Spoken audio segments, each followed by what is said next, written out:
can do it. Come on, give it a try. No, I don't think so. I'm not going to do it. That was the little voice in my head that was always there, nudging me to try to do things I didn't want to do, but usually knew that I should. So, as it usually went, it turned out that I said, yes, of course, I'll be Toastmaster. I've never done it before. Why not? Well, the truth was, I was absolutely daunted by the thought of being Toastmaster for the first time. I'm a perfectionist. I want it always to turn out perfect, like taking your mute button off. What did I do? Well, I knew how the meeting went, but how did I make it happen? So I called my mentor, Jean Tracy, and she guided me through the process of planning a meeting. Tuesday, the weekend came, then it was Tuesday, and I was Toastmaster. Now, this was 12 years ago, so my memory of exactly what happened is pretty vague, but I do know one thing. I survived. I lived to tell about it. The other really interesting thing was, I was looking back, about a month or so later, I signed up to do it again. Imagine that. And if you've been in our group for a while, you know that I like to be Toastmaster. But what I discovered was serving as Toastmaster, probably more than any other role that I've done, really helped build my confidence. Toastmaster, fellow Toastmasters and guests, today I want to share with you some of the things that I learned about being Toastmaster, but also the things that I gained from being Toastmaster. And I'm speaking a lot to the people in our audience that maybe have not been Toastmaster yet, but that little voice in their head is kind of pushing you. So hopefully this will help you as you decide, I can do this. Toastmaster, wow, a huge, huge role, so it would seem. But really your goal is very simple. You want to run a tight, enjoyable meeting and finish on time. Piece of cake, isn't it? Well, maybe. So how do you do this? Well, a Toastmaster's role is divided into two sections. There is before the meeting and during the meeting. So let's start with before the meeting.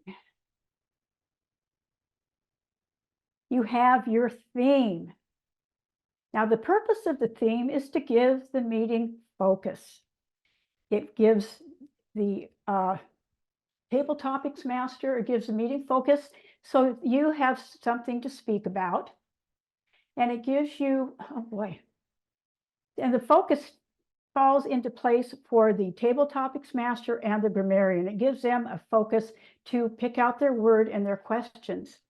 As the Toastmaster, it gives you talking points, things that you can interject, as Victor has, through the meeting. And if things get really crazy, you may have extra time. So once you've picked out your theme, and you want to pick something that you enjoy, that's fun, that the group will enjoy. And then once you've done that, you move on to the next step, which is on Friday, you send out an email. And the purpose of this is many, really. The first thing it does is introduce your theme to the membership. Then it also lets you set the tone of the meeting. Some people like to have kind of goofy meetings, and so you let people know about that. Victor's theme is a little more thoughtful and more serious, but he let us know very definitely what his plans were for the meeting. The other practical things that go with that email is to remind members that they signed up for a role. It's kind of nice to know, oh yeah, I am supposed to be grammarian next week. The other thing is, as we've had this week, we have open roles. This is the opportunity to let members know what roles are still open. I get to be, table topics master because it's open. So that's what you do with that. The third thing is reminding the speakers that they should be sending you their speech introductions and their evaluation forms. You send the email out, and hopefully you will get responses. So the roles will get filled in and you will get your introductions. Once you get that information, the next step is to work on your agenda. Excuse me. Now, the agenda is your meeting roadmap. This is going to tell you what you need to do. We have 2 templates available on the club website under member downloads. So you go there, pull up either an Excel document or a Word document, and you fill them in as your information becomes available. Once it's all filled out, everything's done, you want to save it as a PDF, because on Monday or Tuesday morning, depending on how the information comes in, you're going to send that agenda out to the membership. And as Victor did today, you want to be sure to include the Zoom link in your email. Just makes everybody's life easier when it comes time to get on for the meeting. Let's see. So the other thing you want to do in preparation for the meeting is to practice reading the introductions that the speakers send you. Take a look at them and do some editing. If it doesn't flow real well, change some words around. It's not the end of the world to do that. And then I highly recommend practice. Read it out loud, because you are going to be presenting this to the group. It's going to be on film, so you want it to be as smooth as possible. Okay, everything is done. All your roles are filled. You've got your theme all figured out, what you're going to share. What a relief. Now it's time for the meeting. Tuesday morning dawns. Oh, you feel so excited. You get to be Toastmaster for the first time. You sign on to the Zoom meeting. You notice that all your gate team is there. All the speakers are there. The announcements go as planned. Everything works perfectly. My gosh, how did that happen? You're planning, of course. So you may ask me, is that always going to happen? This is so cool. I want to do this again. Well, the answer is no, it's not. Because stuff, I missed the meeting part. Stuff happened. Where did go stuff? Oh, there's my stuff. Stuff happens. See, I told you, stuff happens. I'm still alive. But stuff is the things that teaches us how we grow. We get better when we deal with stuff. And for me, I learned a lot about stuff as I was Toastmaster. But to help all of us, there's ways to deal with stuff. And I want to present a couple scenarios of how you would do this. The first one is you get an email late Monday, early Tuesday. One of your speakers is ill. They just can't come. What are you going to do? Well, you can send an email out and see at the last minute somebody wants to be not Toastmaster, but a speaker. Great. The likelihood is that they're not going to do that. So you have all this extra time. So what do you do? Well, oops, you drop your mouse. Let's see here. You have 2 safety valves. The first one is your theme. Remember, you worked really hard. You got all these things going on with your theme. Now you have extra time to fill in with your theme. The other part of the safety valve is table topics. We allow a certain amount of time, but now we have more time. So more members will have a chance to actually participate in the meeting. One caveat here is if you know this is what's going to happen, alert your table topics master so they will know to have more questions available. Now, the other scenario is the complete opposite of this. Both speakers come. That's great. But for some reason, the beginning of the meeting takes really long. There's extra announcements. We have some awards to give out. We have 3 guests.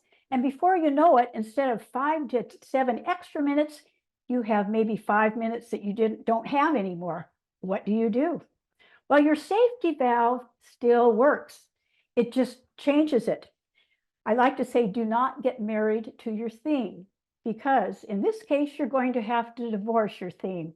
You're going to have to cut way back, if not completely, because you want to protect table topics. That is one part of the meeting that everyone truly enjoys, and you want them to be able to take part. So the other thing you can do also is to cut back on the amount of time each speaker would talk. That's again another thing you can do. So stuff happens, but we learn to live through it. And for me, that's how I learned and how my confidence grew. So I learned 3 things that have really helped me. I may have a plan, but it's quite possible things are not going to turn out the way I planned. Imagine that. But number 2, that is okay, because things do work out, and sometimes better than the way I would have planned them. My greatest fear when I signed up to be Toastmaster the first time was it was not going to be perfect. And it probably wasn't.